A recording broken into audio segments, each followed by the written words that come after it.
For more, let's bring in House Budget Committee member, Texas Congressman Brandon Gill. It's great to see you, Congressman. So this vote is going to be happening this hour, where it's expected that 10 Democrat senators, as they did to vote to end debate on the bill in the Senate, 10 Democrat senators will vote with the Republicans to break the filibuster, keep the government open and funded through September. They were worried about Elon Musk coming in and deciding who's essential and who isn't, and slicing and dicing the federal government. But this continuing resolution also gives incredible power to the Republicans and President Trump and the administration. Because as the New York Times wrote, unlike regular spending bills, temporary extensions do not explicitly direct how the federal funding levels that lawmakers set should be allocated. So there's a lot of leeway, not restrictive, on the Republicans. And there's even talk about impounding some federal dollars, which Russ Vought and the president want to do. How do you see it? Well, first of all, thank you for having me on your show. You know, I'm glad that there are enough Democrats in the Senate who are willing to put this country over political interests. You know, the only reason that we're in this shutdown showdown is that Democrats have no message right now.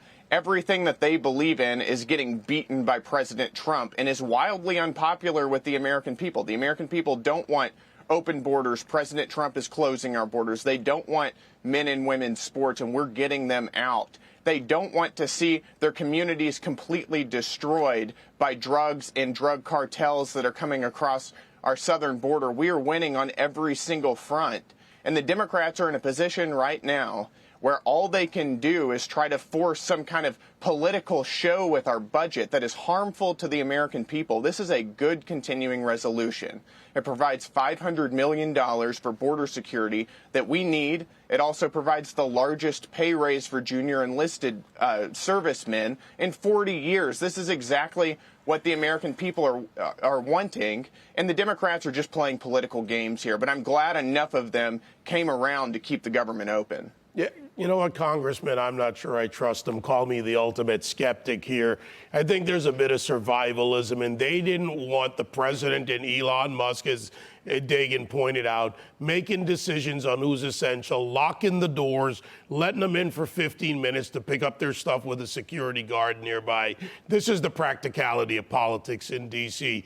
Now, all this resistance, all of that's going on out there, and you're out there in your districts, your home, stemming from Doge, stemming from Trump's willingness or unwillingness to cave. I wonder how they would feel if they knew that their party's hero had a very similar initiative during his term. This is a gem. Let's watch this.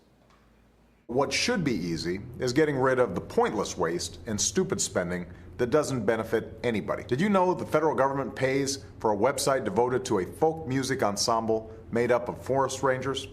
They're called the Fiddlin' Foresters. I'll put their music on my iPod, but I'm not paying for their website. You're not only paying for websites no one needs, you're paying for thousands of buildings all across the country no one uses. We need to go after every dime. We need to make government work for you. That's why, starting today, I've asked the Vice President to lead a renewed effort to hunt down misspent tax dollars in every agency and department of this government. We're calling it the Campaign to Cut Waste, and I know Joe's the right man to lead it, because nobody messes with Joe. Congressman, I bet if they were transgender fiddlers, he would have had a different view, but what's your reaction?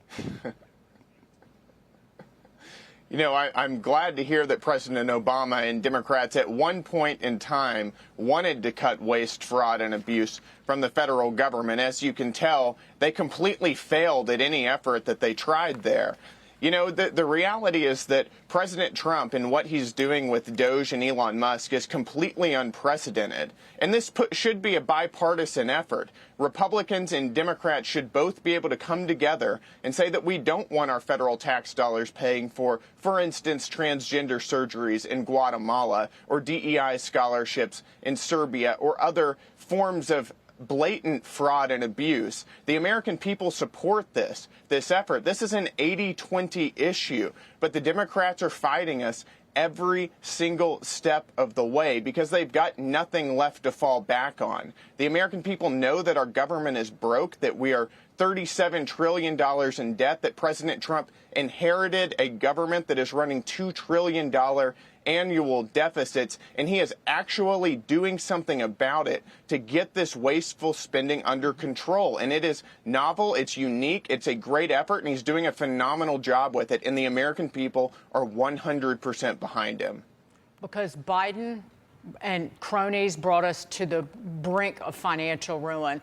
Earlier this afternoon, and speaking of ruin, President Trump addressed the Department of Justice that not long ago tried to ruin, destroy him, and was weaponized against him. Listen to this.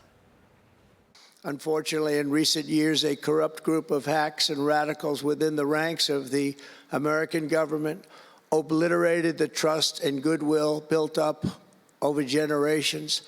They weaponized the vast powers of our intelligence and law enforcement agencies to try and thwart the will of the American people.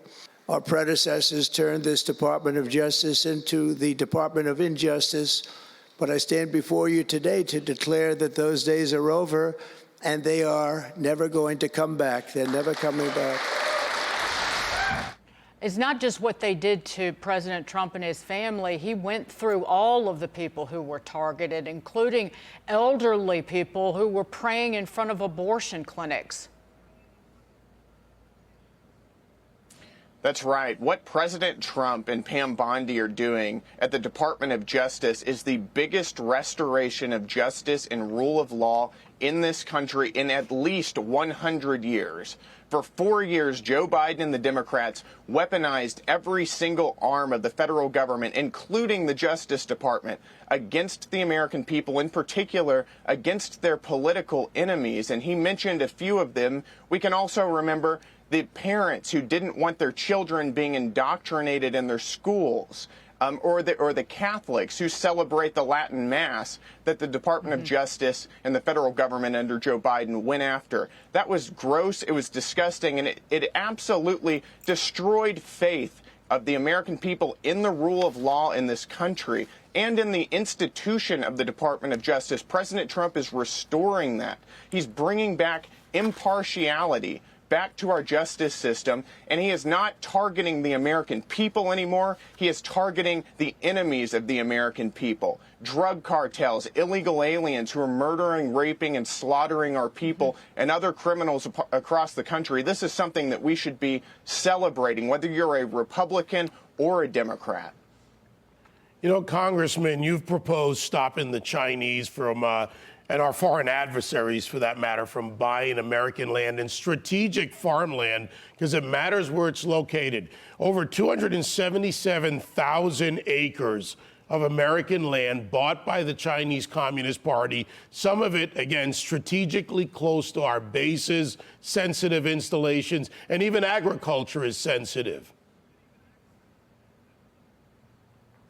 Yes, the bill that I proposed today is a reciprocal agreement. It says that if a foreign country will not allow American citizens to buy land in their country, then we will not allow their people to buy land in ours. And we know that the most prolific offender here is China and the CCP, which, by the way, is our #1 geopolitical adversary. It makes no sense to allow Chinese nationalists, anybody tied to the CCP in any way whatsoever to purchase any farmland in the United States, much less near United States military bases. This is basic common sense. It's just that if they have these restrictions on our people, we should have these restrictions on theirs.